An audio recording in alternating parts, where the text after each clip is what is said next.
Good afternoon and welcome to our Duluth Public Schools April, listening session before our full school board.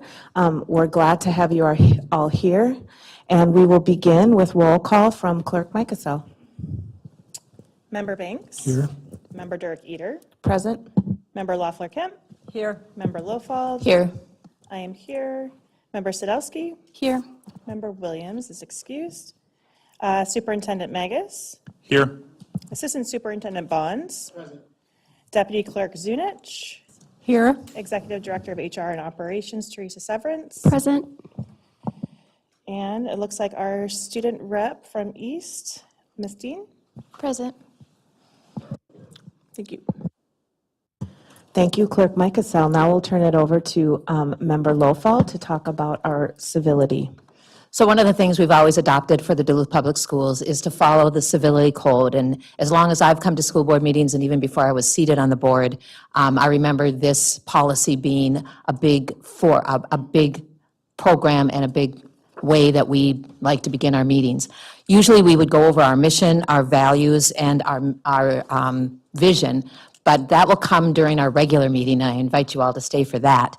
But we also follow these 11 tools of civility. And so the school board recognizes 11 tools of civility that will provide increased opportunities for civil discourse in order to find positive resolutions to the issues that face our community. These tools include that we will all pay attention, we'll listen, we'll be inclusive, we don't gossip, we show respect, we be agreeable, apologize, give constructive criticism, take responsibility, be honest and care for others.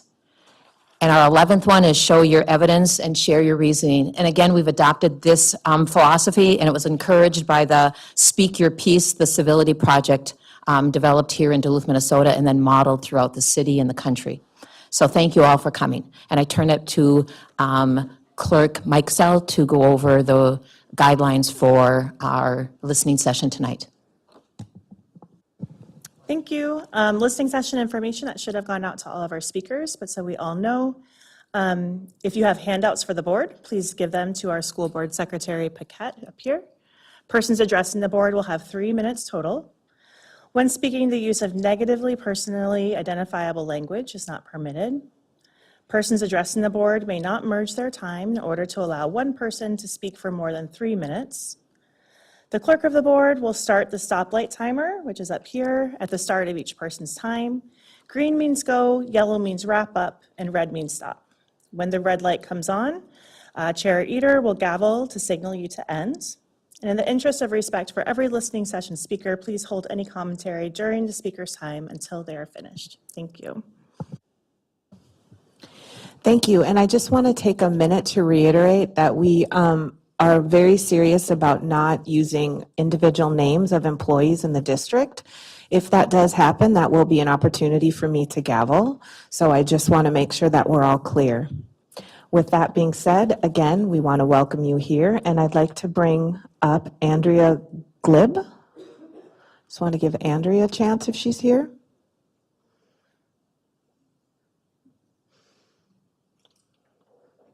Give Andrea one more second. If Andrea does show up, we'll try to make room later on down the list. Next, we have Catherine Disterhoff. Thank you and welcome.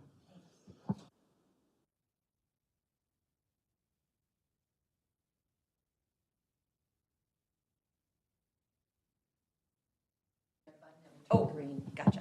Okay, thank you, sorry. Red button is off, green button is on. Okay. Thank you for the opportunity to speak to you. I'm going to be direct and blunt. Please do not be offended. I'm stating facts and how I feel. I speak here and nothing changes and no replies are provided to me after my comments, which I find extremely frustrating. I'm hoping today will be different, and I challenge you to make that behavioral change. First, I want to address the current situation ongoing to date. Wolfridge is a field trip that the schools go to at 4th grade year. I signed up to be a chaperone, but others were selected instead of me. Even parents who had been there before in prior years. Personally, I think it's because of the issues I've had with the school and in administration in particular. I tried to explain my child's needs and concerns at parent-teacher conferences, and the teacher didn't understand. I tried working with Wolfridge, but found out several weeks after that there was scheduling conflicts, and it took a while. This brings me to the current situation. My child's provider wrote a letter requesting reasonable accommodation, but the school denied this. This violates laws, and I was told because I didn't have an ISD background check, I could not meet my child's needs. And then I received threatening emails from different staff. This is not okay, because I have a substitute teaching license through the state of Minnesota. I've had to do way more for this license and maintain it, more than with the other parents who only had a background check. My license was discounted. I could go sub in another school, but not go on a field trip when needed to meet my daughter's needs in the evening and at night. This is not okay. I find this also very insulting. So my child has been discriminated against again at a cost to me and my family. Also, the school liaisons refused to allow me to speak to the chaperone to explain my child's needs. This is not okay at all. I then have had to deal with the results. All have had a negative effect on me and my family, and this is not okay.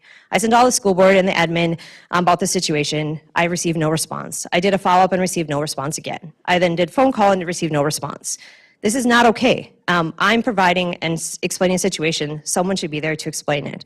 Again, this is an ongoing because of the current situation, so I would like someone to follow up as soon as possible with me, please. Second, the main reason why I was going to speak last time was about the Spanish immersion split. This has divided students and has taken a lot of time away from teachers teaching to the students. It has split the program in many different ways, caused many different plan bumps.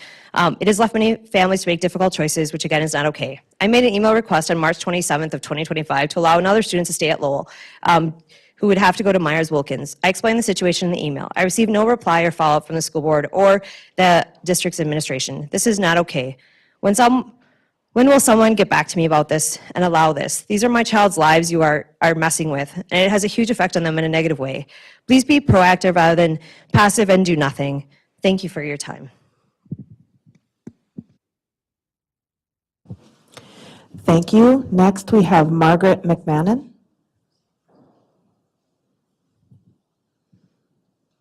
Welcome. And you should be able to see the little, does the light work? Okay, perfect. There's a little light over there for time too. Okay. Thank you. My name is Margaret McMahon, and I'm a 12th grader at East High School. The story I'm about to share with you isn't my own, however. I could stand here and tell you all about how music has saved my life and given me unbreakable bonds, but I think we should hone in on music on the middle school level as their impact is seemingly the greatest. My little sister, Louisa, is a 7th grader at Ordine East Middle School. She started this year with enthusiasm for choir. As many of us are aware, this year has been especially hard for the choir kids at Ordine. For some reason, they refused to tell the students. Their choir teacher left the school early on in the academic year. To the annoyance of almost all choir kids, especially Louisa, they were now stuck. They had a substitute every day there was choir, and all they would do is watch movies. For months on end, these kids were receiving no musical enrichment. At this point, I practically serve as a part-time guardian of this girl. I drive her all over Kingdom Come, listen to all the petty middle school drama, but most of all, I hear her complain about the music program at her school. The situation became so bad that the choraleers went to their school to rescue them. We sang some songs for them, showed them all the fun choir activities to look forward to, and practically begged them not to quit. My little sister obviously craves music because she loves to sing. So imagine my surprise when she told me she was switching to band. Well, I wasn't that surprised given her current situation, but the flute was a bold choice. Unfortunately, because of the staffing problems in the music department, there's not a single person available to give her lessons. She's asked countless people, but to no avail. So instead of sitting around in choir, she's sitting around in band. She's unable to play with all of them, but is still required to sit at attention. I recently heard a phrase about this dilemma that explains how their schedule is set up. Instead of taking your medicine every day, you take it every other day, but double the dosage. So, as it stands, every other day, she sits in the classroom, doing nothing, for 79 minutes on end. I can only imagine how draining and disheartening that must be. Now she refuses to join choir in high school because the system failed her and took the joy of making music away. These programs are refuges and families for these kids. Now it serves as a place where creativity goes to die. It is to my understanding that when switching the schedule to every other day for music, more positions were promised to be available. If they cut the lesson teachers by 50% as suggested, that means less and less students will have the opportunity to actually learn their instrument, as most families cannot afford private lessons. I know lessons are beneficial because I once had to learn the flute for a show I was in, and after only 2 half-hour lessons, I can play more notes on the flute than she can. These kids want more than anything to give up.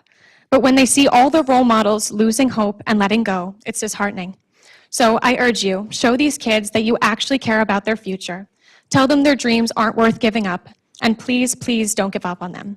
Their lives lie in your hands. Treat them with care. Thank you. Next, we have Daisy Broughton. Daisy, thank you. Welcome.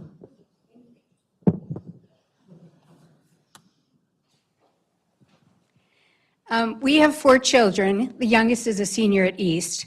All 4 have played string instruments and participated in orchestra classes in high school. It's made a difference from them from the beginning and past graduation.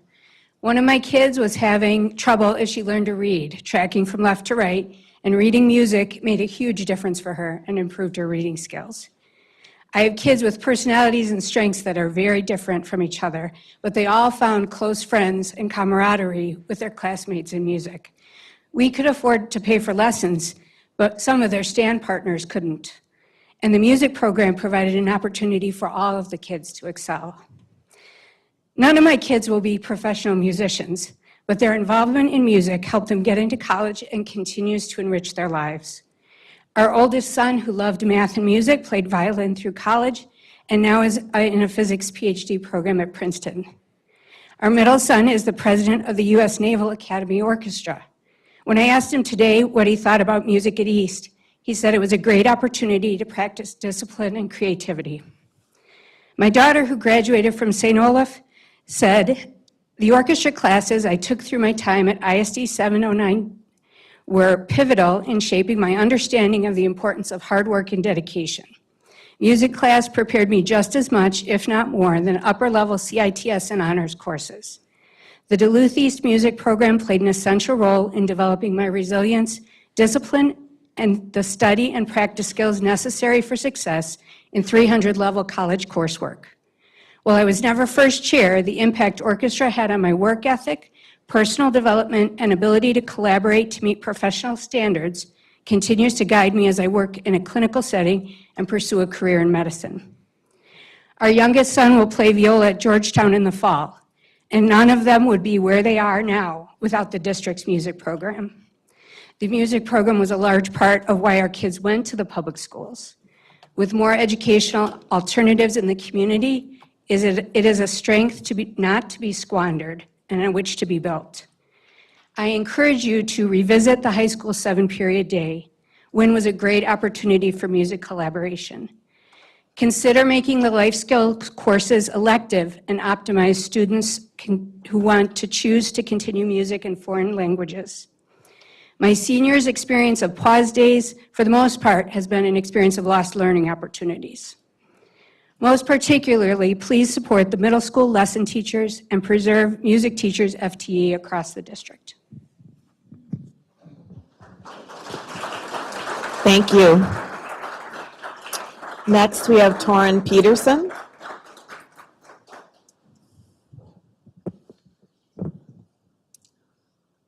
Welcome. Good evening. Thank you for all being here and allowing me to speak. My name is Torrin.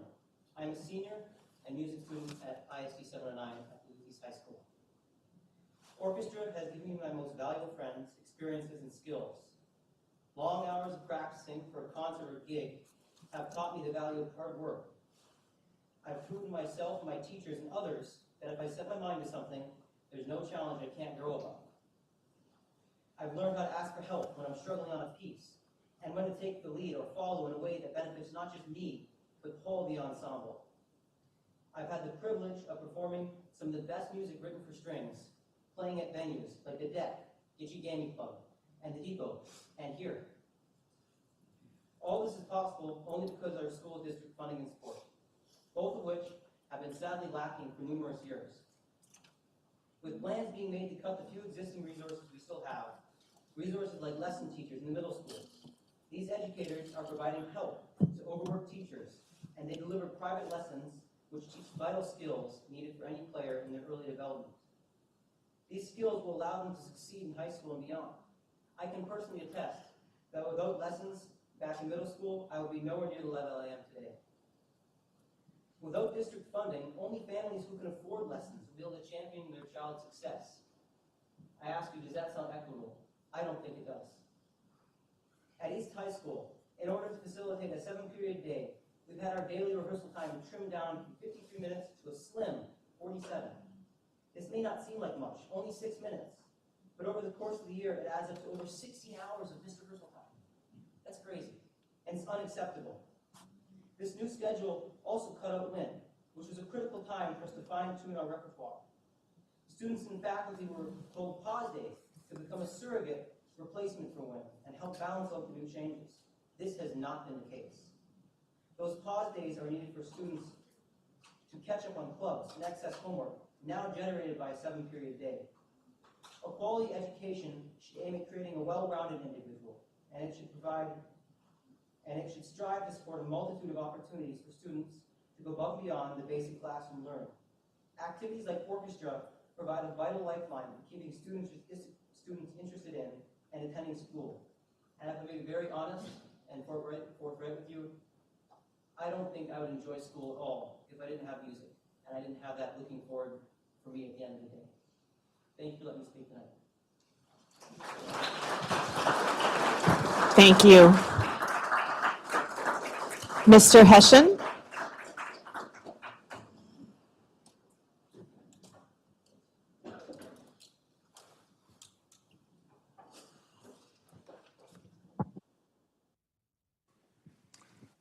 Good evening. First of all, thank you to the school board and administration for creating time for input, which is so important. My name is Kevin Hessian, and I'm speaking this evening to urge the school board to continue to support the co-teaching model for band and orchestra at both Lincoln Park and Ordine East Middle School, and to reject the proposed movement toward a pull-out program for music students next year. I'm speaking as both a Duluth resident and as a retired public school orchestra teacher. I taught orchestra for 30 years in Wisconsin and 6 years at Ordine East Middle School, retiring in June of 2022. During the years I taught middle school and high school orchestra in Superior and Ashland, we used the pull-out model, and I know it well. Students were taught individually and in small groups by leaving their other academic classes for lessons. When I taught at Ordine, we used the co-teaching model in which students were taught in small groups or individually during the orchestra class by a second teacher. There is absolutely no doubt in my mind that the co-teaching model used in the Duluth schools now for many decades is a great idea, and it results in better outcomes for students and better health for teachers. The pull-out model is not just another approach to providing small group instruction.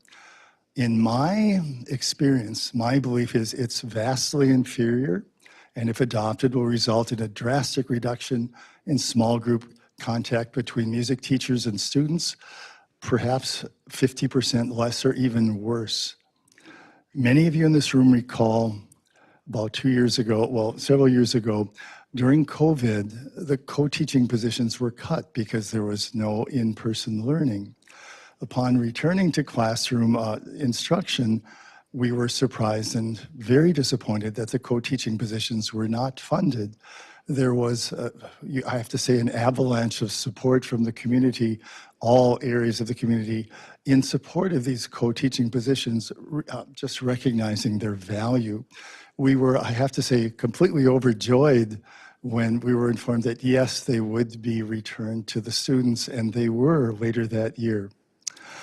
So today, I think the co-teaching positions are even more important than they were 2 years ago.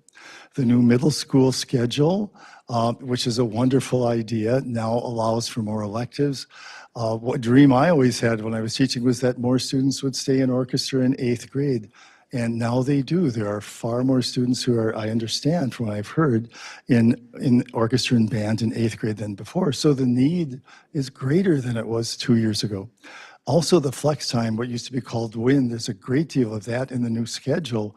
But one teacher, if I were the only teacher there and I had 6th, 7th, and 8th graders coming in, 20, 30 of them, what would I do, right? So I just want to say in closing, please talk to the middle school and high school band and orchestra teachers. Please get their feedback before you take this step, which would really, really cut back on instruction. Thank you. Thank you so much. Sarah Lawrence, please. Sarah? Welcome.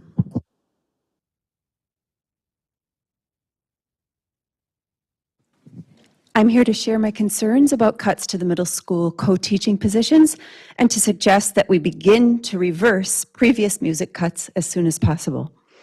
Thank you for this opportunity. I join many others in the hope that conversations about music education will continue beyond this meeting. My husband and I moved to Duluth to sing in an opera and stayed.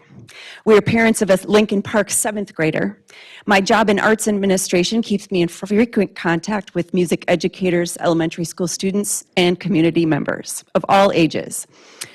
First, thank you for restoring the 7-period day. I know there are bumps to be worked out, but I trust that this additional period will ultimately give our students more access and more options. Because of district cuts made over the years, many students arrive at our middle schools with no experience with a musical instrument, as well as with a deficit of contact hours in general music. 30 minutes of instruction every 4th day has taught our K through 5th graders that music is secondary to other areas of the curriculum, in spite of the fact that a rigorous music education has been foundational to academia around the world for centuries.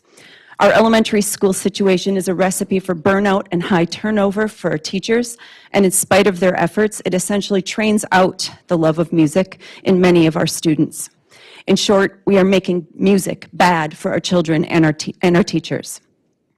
Now we're asking our middle school teachers to again work with less, with a group of students who are starting from zero. The narrative that the fine arts are the provenance of the wealthy begins right here in rooms like this. Cuts like this make the myth a reality. Learning an instrument is difficult. These are solo instruments, but they are not solo pursuits. Cost, transportation, time, practice space are all barriers to out-of-school private lessons. The stated goal of the Minnesota Department of Education is to create the world's best workforce. To that end, when a child says they want to be an astronaut, we show them the classes to take and show them the paths to that goal. But when a student says they want to be a musician, our first response is to set them on a path to Plan B. But why? A student who pursues a rigorous music education develops multiple avenues to success in just the same way as an aspiring astronaut, and has a very high likelihood of actually participating in music professionally or avocationally throughout their life. Also, musicians are a part of the workforce. In addition to music and music-adjacent fields, highly trained musicians work in business, government, medicine, and education. Please do not forget that a less musical graduating class is a less involved constituency, less connected to the community, and less likely to vote and to volunteer. Thank you for continuing to work with all of us to find ways to put our music education back in the center of our curriculum. Thank you. And now we're in for a treat. Annika, please come forward. Thank you for this opportunity. I'm Annika Sauer, and I'm a junior at Duluth. Do you mind going ahead, Okay. Mike? Thank you for this opportunity. I'm Annika Sauer, and I'm a junior at Duluth East High School. And I would like to use our time by playing with the Sterling strings. Thank you. Thank you.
One more time, let's give it up for them for this amazing job and incredible way to show civic and social engagement. Thank you. And I'm sorry, Melanie, you get to go next. I don't know what to say, how to follow up after that, but welcome.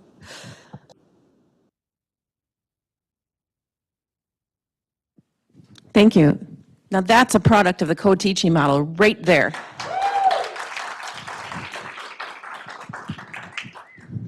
My name is Melanie Seaver. I'm a musician and music educator in this community and the administrative director of the Duluth Superior Symphony Youth Orchestra's program. 2 years ago, when the middle school instrumental co-teaching positions were on the chopping block, we met with the superintendent and assistant superintendent. And at that time, the district saw the importance and found resources to continue those positions. That action had a very positive impact on the equity and access for middle school music students across the district.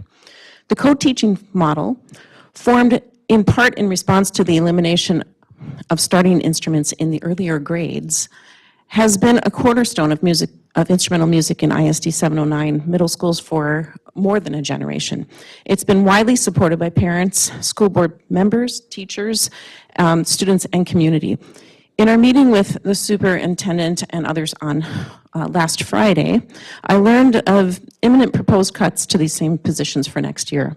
I also learned that this successful model has been proposed to be changed to the pull-out model, and moreover, to put as much of that pull-out teaching onto one person as possible in those classrooms.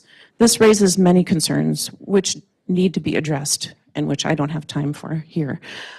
When budget challenges were announced last fall, we had asked for a meeting, but we were assured that if any changes were proposed, that we would be notified and have an opportunity to discuss them.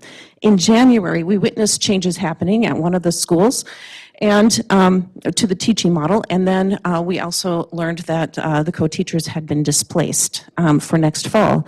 We asked for a meeting with the district at that point, but didn't receive a response. In April, we again reached out, and we had the opportunity to meet last week, and we found out that the new model has been proposed along with the reduction to total FTE.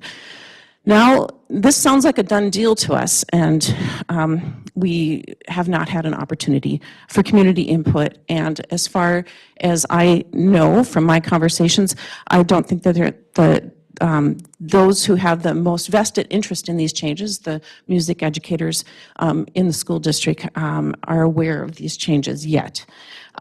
So we're not beginning the process of cuts to our music programs. We're at the tail end of decades of whittling away our programs. These proposed cuts, while they seem insignificant in and of themselves, will have great negative impact at this point. I believe that we all have our students' best interests at heart. I understand that there are extreme budget pressures and that in this current climate, they may in fact get worse before they get better. Cuts may be necessary, but I encourage us to have more timely conversations and to choose the best strategies to bridge these times so that there's the least negative impact on our students. Thank you.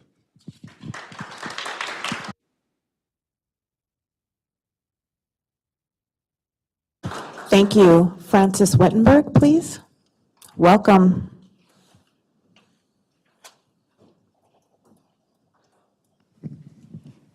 Thank you. Good afternoon, superintendents, and Duluth School Board members, families, and students. Before I begin, I want to share a little bit about myself. I'm a proud mom of 3 and a retired Air Force Master Sergeant. One of the greatest joys has been watching my children, especially my son, perform in parades, football games during halftime, and the annual holiday concert at the deck. Playing an instrument is about so much more than just making music. It teaches students the values of teamwork, self-discipline, and hard work. My son has played the tuba since 5th grade while we were stationed at Altus Air Force Base, Oklahoma. Music has played a huge role in his development, not just as a musician, but as a confident and dedicated young person. I've seen firsthand how music can shape lives. That's why I'm deeply concerned about the proposed budget cuts to our district's music program. These cuts don't just mean fewer instruments or smaller classes. They mean fewer opportunities for our kids to grow, express themselves, and connect with others. They mean reduced access to practice time, limited performance opportunities, and less support from instructors who already give so much. And it's not just the budget. Newly required high school classes are cutting into students' ability to choose electives, making it even challenging for them to stay involved in music. The promise of more choice isn't being fulfilled. If anything, it's disappearing. These scheduling changes haven't helped. They've only made it more difficult for students and faculty to pursue their passions. You have the opportunity, each of you, to support not just academic success, but to fulfill the development of every student. Music plays a vital role in the growth. Research consistently shows that students involved in music perform better in schools, according to a study from the Arts Education Partnership. Students who participate in music score higher in math and reading and are more likely to graduate. Music education has also been linked to improved memory, stronger language skills, and greater emotional well-being. If we truly value equity and collaboration, our decisions must reflect that by supporting programs that uplift the whole child, not just the test scores. To our school board and district leaders, please understand that these decisions send a broader message. They aren't just about money. They are about what we value as a community. Right now, our students are feeling overlooked, our teachers are stretched thin, families are anxious, morale is low. Please protect and invest in the programs that make our schools and our students thrive. Thank you. Thank you. Michael? Welcome. Good evening. My name is Dr. Michael Fuchs, and I am here to voice my opposition to the proposed music teacher cuts at Ordine East and Lincoln Park Middle Schools. I am a parent and a citizen of this community, but tonight I am primarily speaking from my years of professional experience as a university music educator and current chair of the Department of Music at University of Wisconsin-Superior. I want to be clear that I am not speaking on behalf of the university, but as a private citizen whose professional experience and expertise is directly applicable to this topic. Each year, UWS, along with colleges and universities across the nation, hold auditions for prospective music students, those who desire to be music teachers, performers, composers, arts administrators, and all the other careers that come from a music degree. At these auditions, we also award thousands of dollars in scholarships. It is acutely obvious whose musical education has adequately prepared them for success and whose hasn't. Access to high-quality music instruction, particularly individual lessons, is one of the biggest factors for a successful audition. Those who have had high-quality lessons from a young age are much more likely to be given music scholarships and to be successful in a challenging music curriculum. By cutting these middle school positions, DPS is not preparing students for success beyond graduation. You are essentially saying that high-quality music instruction, of which lessons are non-negotiable, is only for those who can afford to pay for it privately.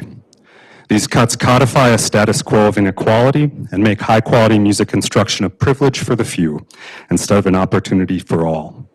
You cannot claim to be advancing equity and supporting every student goals found in the current strategic plan and cut these proposed positions. I have observed with dismay the administrative decisions that negatively affect music instruction in DPS over the past several years. The small amount of instructional minutes for music in elementary schools, the allocation of FTE that makes sense on a spreadsheet, but not in a school, for there really is no such thing as a 0.8 music teacher in a school, or this latest attempt to cut critical co-teaching positions. While the district boasts incredible music educators, they are being undermined administratively. The result is that you are not providing for every student every day. Make no mistake, within every building, every grade, are our future music educators, composers, and performers. We owe them the opportunity to reach their potential. Music is just not an activity for them. It is their future career and livelihood, and it is being threatened by these cuts. Music is not a talent. It is a language, a curricular content that must be taught, learned, and nurtured. And it is up to you, our school board, and our community to ensure that every student in the Duluth Public Schools is provided with high-quality music instruction. Thank you. Thank you. Next, we have Alexa. Welcome. Hi, my name's Alexa. I am a resource teacher at Laura MacArthur right now, and I would like to address the district's current practice of evaluating special education teachers' placement based primarily on the number of students at each site, rather than also considering the individual intensity of student needs as outlined in their IEPs. Some students require significantly more one-on-one support, intensive interventions, and behavior management, which impacts the amount of service time and quality of instruction that other students receive. Additionally, larger groups of students with high needs can create environments that are chaotic and less conducive to effective service delivery, further diminishing the support our students require to succeed. I also want to express concern about the impact these decisions are having on teacher morale. There is growing fear among staff about the reduction of resource teachers. Special education paperwork demands substantial time and attention, and increasing caseloads only makes an already stressful job even more overwhelming. For years, resource teachers have voiced their concerns of rarely getting their full prep or due process time due to student behaviors, and the current trajectory will only worsen this issue. Ultimately, we must prioritize the needs of our students first. If we do not provide the legally required services and appropriate support, we cannot expect to see meaningful academic growth or improved test scores. Our students and staff deserve better. I respectfully urge the district to prioritize student needs and IEP requirements when making placement and staffing decisions. If we are committed to improving academic achievement and meeting legal obligations under IDEA, we must ensure that students receive the services and support they are entitled to. Without doing so, progress for both our special education and general education students will continue to be compromised. Thank you.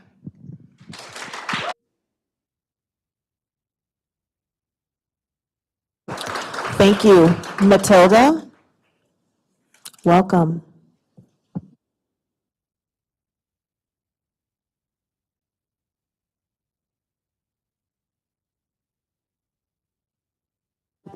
Can you use the microphone, please?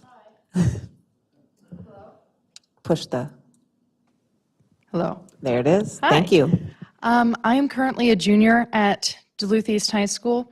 I am both a music student and a German student. I'm here to talk to you today about the current schedule. It doesn't work. It hurts the students whom I can only assume, trying to help, and it hurts students in music and foreign language most of all. The added classes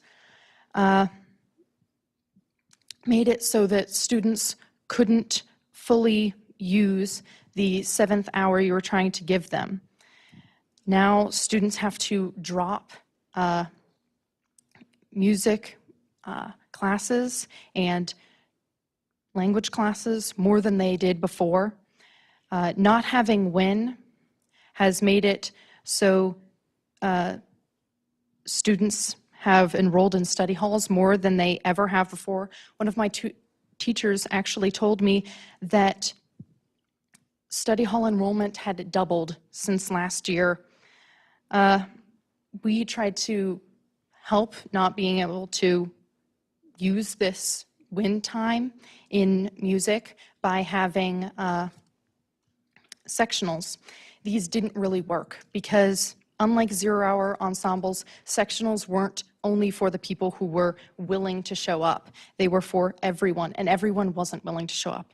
Everyone wasn't able to get there, and we weren't able to practice for things like the Memorial Day Parade or the Homecoming Field Show.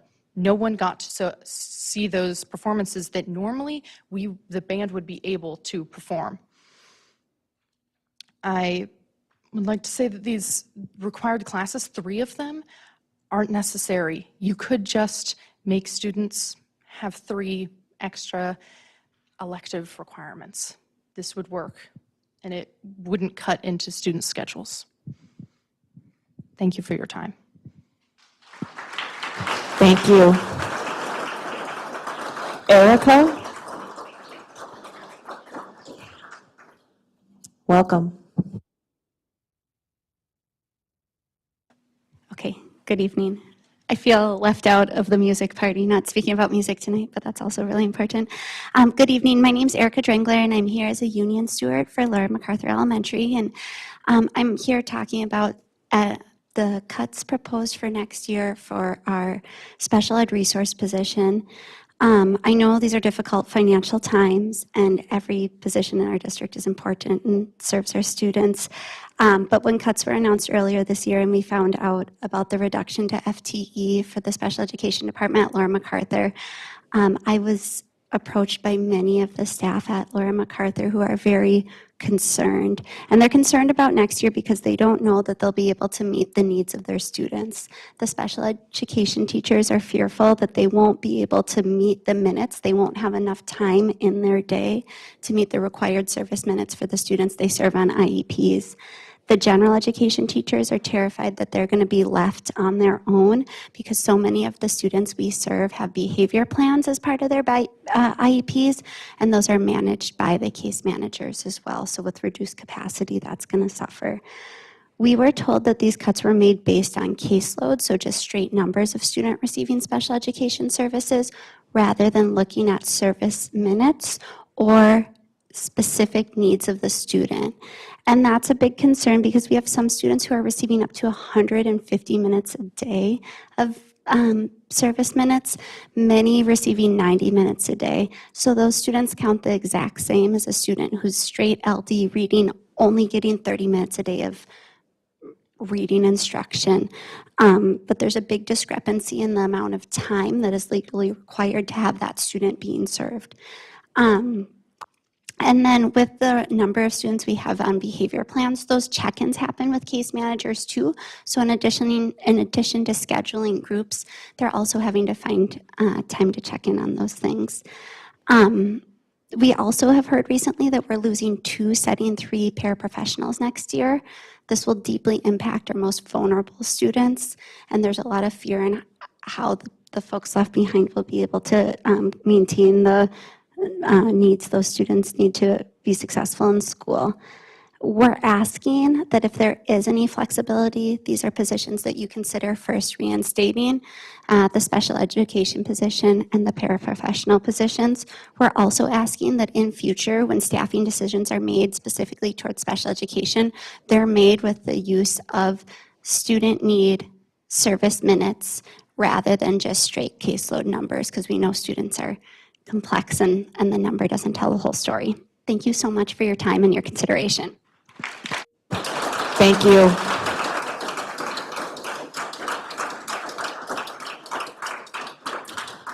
I'd like to check in and see if Andrea is here. Andrea Glib. I may be saying that incorrectly. Gilb. Is that better? Gelb. Thank you, Henry. Or Member Banks. Thank you.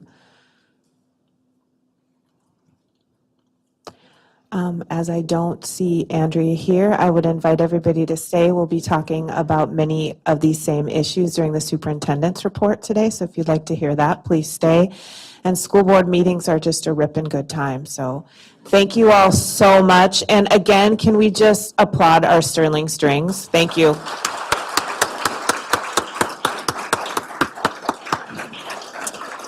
Thank you. We will begin the full board meeting at 6:30. Thank you.